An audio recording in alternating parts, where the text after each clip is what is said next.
Halo semua, selamat datang kembali di channel Mika Palmer in Texas. Apa kabar semuanya? Semoga sehat selalu ya. Oke, di topik kali ini aku mau lanjutin tentang biaya hidup di Texas, Amerika Serikat. Seperti yang aku udah jelaskan sebelumnya untuk yang kategori-kategori biaya-biayanya seperti biaya tempat tinggal, kos-kosan atau apartemen, transportasi, internet, cellphone, listrik dan air.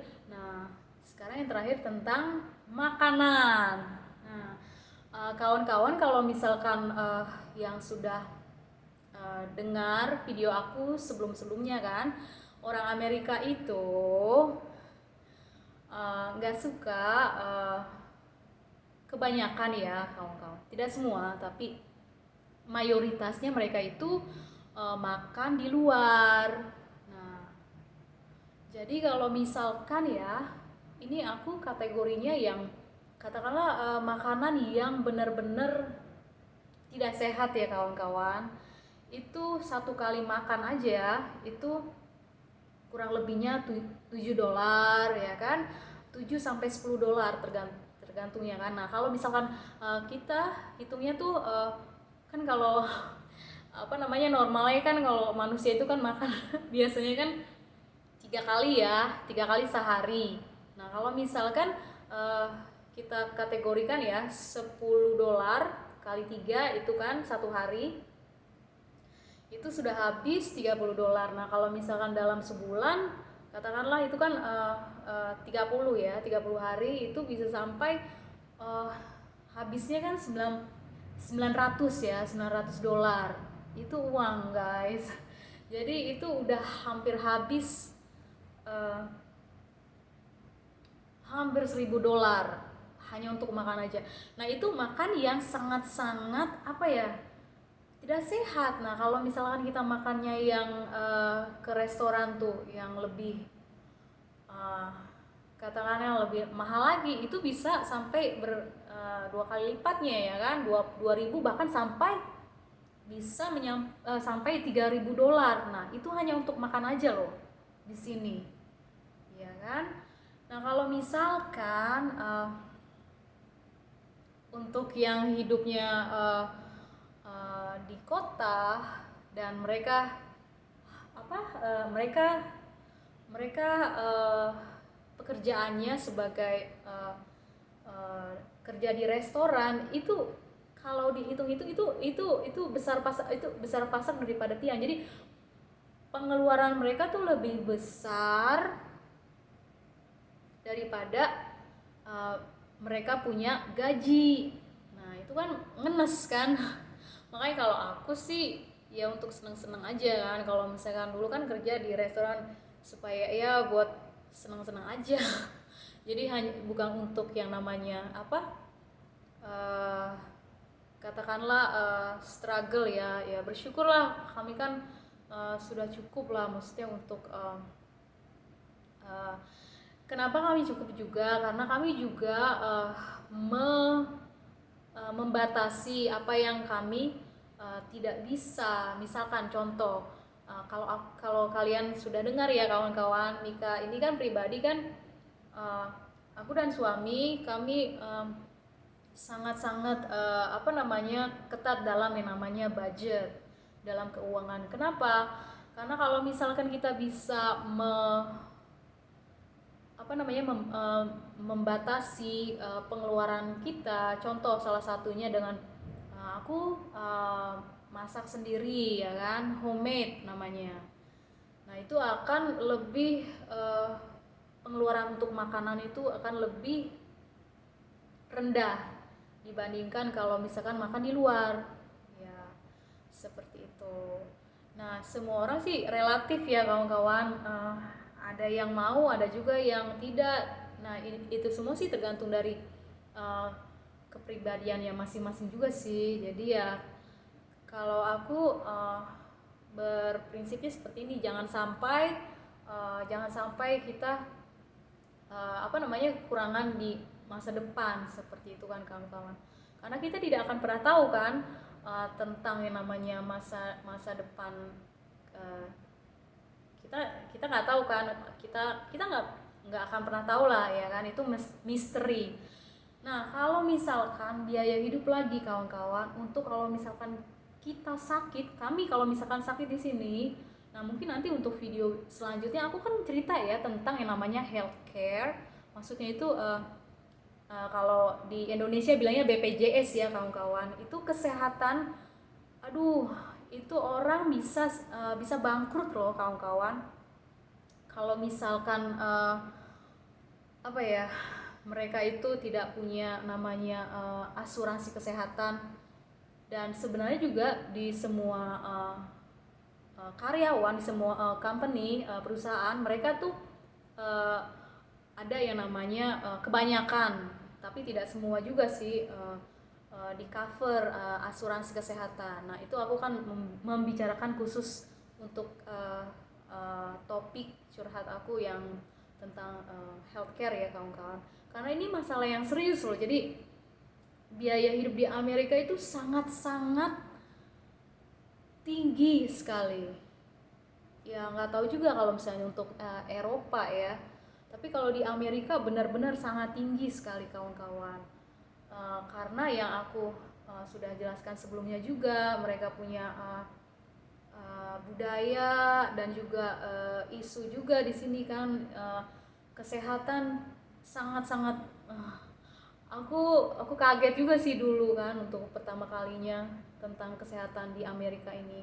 Oke, nah, lanjut ya di topik ini. Jadi kalau misalkan kita untuk biaya-biaya semua, kalau kita kategorikan ya kawan-kawan, untuk contoh semuanya yang tadi aku udah jelaskan dan video sebelumnya tentang biaya biaya hidup di Texas itu, kos contohnya kan 1.300 sebulan, transportasi 300 dolar sebulan, terus internet dan cellphone katakanlah itu 200, karena bisa juga untuk lebih ya kawan-kawan karena kalau misalkan pengen yang katanya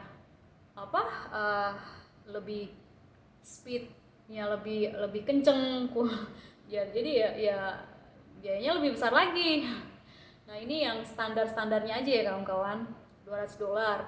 Listrik itu standarnya juga katakanlah 100 dolar, yang sebenarnya kalau di masa-masa seperti ini kan ini kan video di masa summer, ini saat ini summer, musim panas, AC itu sangat-sangat diperlukan dan itu masuk ke listrik.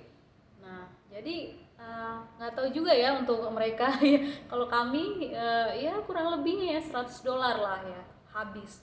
Bisa mereka yang tidak tahu bagaimana menghemat untuk listrik itu bisa ya lebih, bisa sampai 300, tapi aku jelaskan di sini mungkin untuk yang normalnya saja ya kan 100 dolar. Air 60 dolar. Itu makanan yang kalau aku ceritakan tadi itu bisa sampai 3.000 dolar, yang mereka ya sama sekali mereka nggak masak gitu dan suka juga keluar ya kan, jadi kan mereka nggak makan sendiri juga ya kan, makan keluar juga mereka. Ini normalnya ya kawan-kawan untuk orang-orang Amerika yang tinggal di sini. Jadi kalau di total itu semua itu habis 4.900-an dolar kawan-kawan. Nah kalau misalkan belum lagi untuk biaya-biaya yang tidak terduga, kesehatan dan mungkin yang lain-lainnya kan kita nggak tahu kan, itu habis 1.000 dolar. Jadi kalau di total itu bisa sampai 5.900-an lah, jadi sampai 6.000 dolar kawan-kawan. Itu kan parah. Jadi kalau misalkan katakanlah kalau misalkan hanya 5.900, kalau dirupiahkan, kalau kurs untuk yang 16.000 dolar itu kan bisa sampai 16 juta rupiah per bulan itu habis ya kan. Sebentar ya.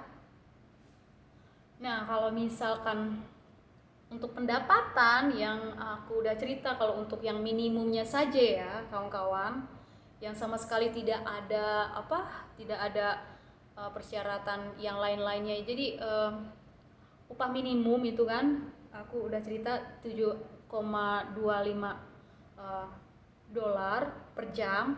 Nah itu kalau misalnya di total semuanya itu dalam sebulan itu hanya 1.160 dolar. Jadi dengan yang namanya pengeluaran itu yang sampai 5.000 dolar dan gaji hanya 1.000, jadi apa ya kawan-kawan, nggak mungkin lah ya, nggak mungkin, maksudnya selamanya akan terlilit hutang lah kalau seperti itu. Makanya itu sangat mengkhawatirkan sekali bagi mereka yang uh, khususnya ya para pendatang yang sama sekali belum ada sertifikat.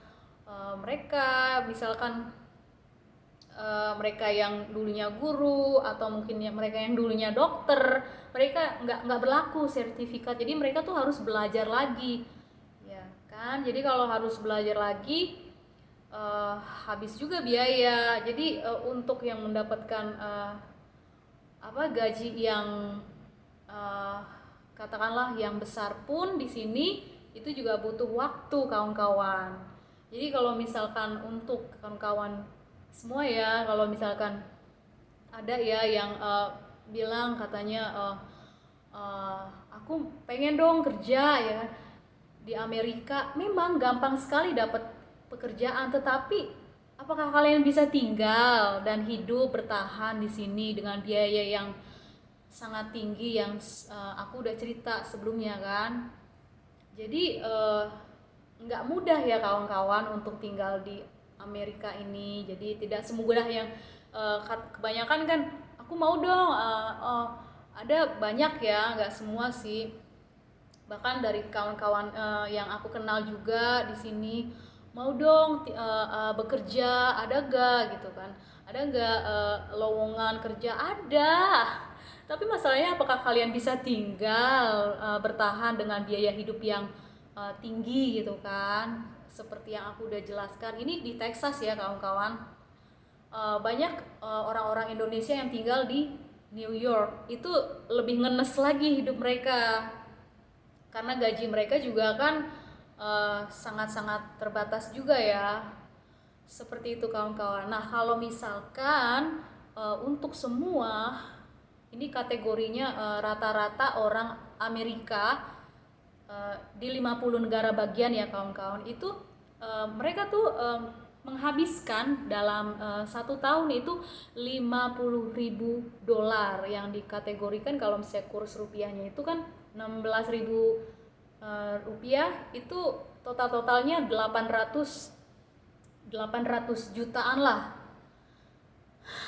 Jadi apa ya, ya seperti itulah. Jadi kami di sini jadi struggle juga ya kawan-kawan buat yang kalau misalkan mereka uh, hidupnya dengan pas-pasan, dengan gaji yang pas-pasan juga, mereka juga sangat struggle ya, sangat ya itu struggle.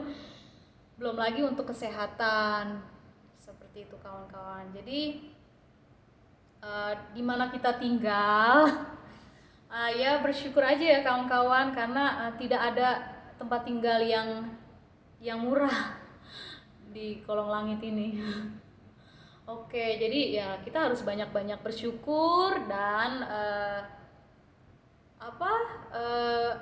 jaga hati supaya kita tidak melihat terus ke atas ya kawan-kawan. Maksudnya aku pengen ini, aku pengen itu. Ya bersyukur aja dengan kita seperti ini. Karena dengan yang kita bersyukur, kita akan lebih aman. Tidak terlilit hutang, karena kan hutang itu seperti ini ya, sedikit-sedikit jadi seperti mencekik ya, mungkin sedikit-sedikit ya lumayan lah gitu, nggak terasa, lama kelamaan ya kan mencekik juga. Seperti itu kawan-kawan. Oke, sekian dulu ya untuk topik aku kali ini. Semoga bisa membantu lebih pengetahuannya buat kalian yang tinggal di Indonesia khususnya, bagaimana besarnya biaya hidup di Amerika ini. Oke kawan-kawan, terima kasih para subscriber, terima kasih sudah subscribe channel Mika Palmer in Texas ini. Semoga bisa jadi info dan hiburannya ya kawan-kawan. Kalau aku ada salah kata, mohon dimaafkan ya. Oke, terima kasih sudah menonton. Peace.